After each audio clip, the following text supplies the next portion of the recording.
The court may display its banners, its robes, its gavels, and its lofty titles, but it will never have my submission. You declare, Judge Thomas, that I must pay $500 million, as if Burkina Faso were your shop, as if Africa were your estate, as if my people were your unpaid workers. You call it justice. I call it daylight robbery disguised as law. And you expect me to lower my head like a child caught stealing bread? No, I will stand upright. I will look you directly in the eye. Because this is not about a number. This is about sovereignty, about dignity, about truth. 500 million. Do you even know what that means in my homeland? That is not just a figure in your account book. That is a child who will never step into a classroom. That is a mother whose baby will die without medicine. That is a village where no well will ever be dug, where women still walk 10 kilometers for water. You fine me because I refuse to be plundered, then call me the thief. You punish me for defending my people, then dress it up as the rule of law. But what kind of law is this? A law that shields the strong and crushes. The weak is not law. It is tyranny in a suit. You say I broke contracts. Yes, I broke contracts signed in shadows, by weak men who bartered away our future for a photo and a handshake. I broke contracts that handed 90% of our gold to outsiders while my people starved. I broke contracts made not in the name of Burkina Faso, but in the name of greed. And if that makes me guilty, then I will wear that guilt proudly for the rest of my life. Do you think 500 million will make me surrender? That it will make me abandon our land, our rivers, our skies? My people have been stripped of everything before, our land, our names, our dignity. And yet we endured. We planted seeds in dry soil and watched them grow. You cannot bankrupt the human spirit. You hide behind words like breach of contract and international obligations. But strip away the polish and what remains. Colonialism, repackaged for the 21st century. The same colonialism my ancestors faced when forced to pay taxes for living on their own land. The same colonialism my grandparents saw when French soldiers seized their harvests while their villages starved. Only today the rifles have been replaced by court orders, the soldiers replaced by lawyers, the seal replaced by your signature. I cannot respect a court that does not respect my people. Respect is earned, not demanded. And no, Judge Thomas, I do not owe you obedience.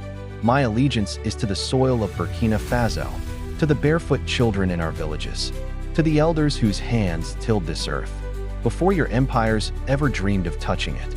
Do you think history will remember your fine? History will not record you for the numbers you scribbled on paper. It will remember you for trying to silence a people who refused to kneel. And it will remember me not as your defendant, but as my nation's defender. When I was young, my father told me of our heroes. He told me of Thomas Sankara, who said, "He who feeds you controls you." He told me of Patrice Lumumba, who said, "History will one day have its say." He told me of nameless men and women who resisted with nothing but courage. Today, I see myself in their footsteps. You think this fine shames me? No, it honors me. You place me in the same fight they once fought. I know why this court exists. It does not serve justice. It serves power. It exists to remind every African leader what happens if they dare to think freely. You want them to fear. If Traoré can be fined $500 million, what about me? But fear is not what you will get. You will get defiance. You will get a continent rising to say, enough. For centuries you looted us. You took our gold, our diamonds, our oil, our cocoa. You took our people as slaves, our children as soldiers, our cultures as trophies for your museums. And now you drag us into courts for the crime of claiming our own wealth. The arrogance is breathtaking. You are like a burglar who breaks into a man's house, then sues him because he locked the door.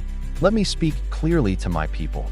In Burkina Faso, in Mali, in Nigeria, in Ghana, in Senegal, across Africa. This fine is not about me. It is about us. It is a warning to every African.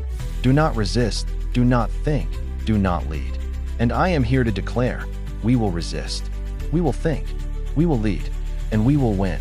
They say we must honor colonial debts, colonial contracts, colonial trade rules. But they have never honored the debt they owe us. The centuries of stolen wealth, stolen lives, stolen futures. If we calculated what Europe and America owe Africa, 500 million would be crumbs. They owe us trillions. They owe us restitution. But we do not take them to court. We take them to history. and history will judge them far more severely than this court can ever judge me. Judge Thomas, you may deliver your sentence. You may freeze our accounts, impose embargoes, block our trade. But understand this, we will not pay. Not today, not tomorrow, not in 10 years, not in 100. If you want Burkina Faso's wealth, you will have to take it with your own hands. And you will find our hands ready to meet you. Blacklist our leaders? We will raise new ones from the soil. Cut us off from your trade. We will trade with each other, with Asia, with Latin America, with anyone who treats us as equals. The days when Africa's destiny was written in European capitals are over. From now, it will be written in Ouagadougou, in Bamako, in Addis Ababa. And to the youth, the young men and women listening. Now, I am speaking directly to you. Do not be fooled by their robes, their flags, their cameras, their headlines. These are chains of the modern age, silent, polished, invisible, but chains all the same. They will call you radical. They will call you extremist. They will call you dangerous. Wear those names proudly, as medals, because in their dictionary, radical means one who refuses to bow. Extremist means one who cannot be bought. Dangerous means one they cannot control. They will say independence is impossible. They will claim Africa cannot survive without their loans, their aid, their approval. They will say it with the same confidence as a jailer, telling a prisoner that freedom outside the cell is impossible. But my brothers and sisters, the cell door is open. It is not a lock that binds us. It is the belief they planted in our minds. Their aid is no gift, it is a leash. And a leash has one purpose: to keep you where the master wants you. They give us wheat and take our gold. They give us medicine and take our oil. They give us projects staffed by their own companies, while our youth sit idle in the streets. Then they tell us we should be grateful. But I say to Africa's youth, you were not born to be on a leash. You were born to be free. Your destiny is not to forever develop, while others stay forever developed. Your destiny is not to supply raw material for foreign empires. Your destiny is not to flee your homeland because opportunity has been drained away. Your destiny is here, on African soil, under African skies. You ask, but how do we break free? We begin in the mind. Before we build our roads, our armies, our factories, we must rebuild our thinking. We must unlearn the lies that European approval defines progress, that French or English is the only language of success, that our cultures are backward and our history irrelevant. The truth is Africa has never been poor. Africa is the richest land on earth, but the poorest in freedom. And it is that poverty of freedom that allows them to rob us. The day we reclaim our freedom, we will not need their aid or their pity. We will stand on our own legs, and the world will face us as equals. Do not fear their power. They have armies, we have people. They have banks, we have land. They have media, we have truth. They have courts, we have history. And history is the final judge. Every empire before them thought it eternal. The Romans, the British, the French. Where are they now? In books, reduced to lessons in classrooms. No empire survives the will of a people determined to be free. Some of you think, but we are young. We have no weapons, no wealth, no influence. Listen to me. You have time. You have numbers. You have fire. And if Africa's youth choose today to no longer be silent, no court can contain you. They will try to buy you scholarships, contracts, positions. They will offer you comfort in exchange for silence. They will smile as they slip the leash around your neck and tell you it is gold. Refuse it. Refuse it not because comfort is evil, but because comfort bought with silence is slavery. Refuse it not because you hate them, but because you love your people more. Refuse it because no wealth is greater than dignity. When they threaten you, when they point at me and say, "Look, we find him, we isolated him," we will do the same to you, smile. Because their threats reveal their fear, and fear is the beginning of their defeat. Africa's youth, I am not asking you to wait for saviors. Leaders are only as strong as the people behind them. If you want strong leaders, be a strong people. Organize. Educate yourselves beyond their schools. Learn your history. Learn your languages. Learn your land, its rivers, its seasons, its minerals, so no foreigner can tell you more about it than you know yourself. Build networks across borders.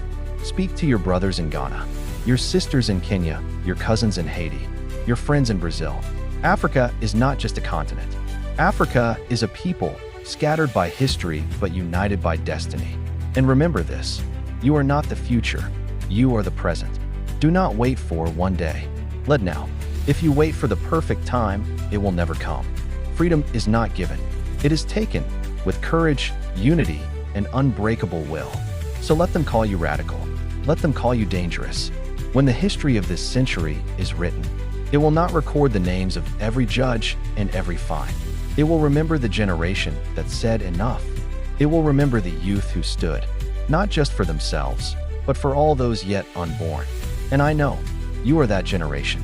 When they ask how I can defy a court that can strip me of everything, I will say, you cannot strip a man who stands on truth. You cannot bankrupt a man who owes you nothing. You cannot silence a voice that carries millions. So, Judge Thomas, sign your judgment. Announce your triumph to your papers. But know this, you have not silenced me. You have amplified me. You have not broken me. You have built me. You have not frightened Africa. You have awakened her. And the day will come, and it will come, when Africa stands with her own currency, her own army, her own institutions. On that day, your courts will be irrelevant, your fines irrelevant, your power irrelevant. And this day will not be remembered as the day you defeated us, but as the day you proved us right to resist. Because the fight is not ending. It is only beginning.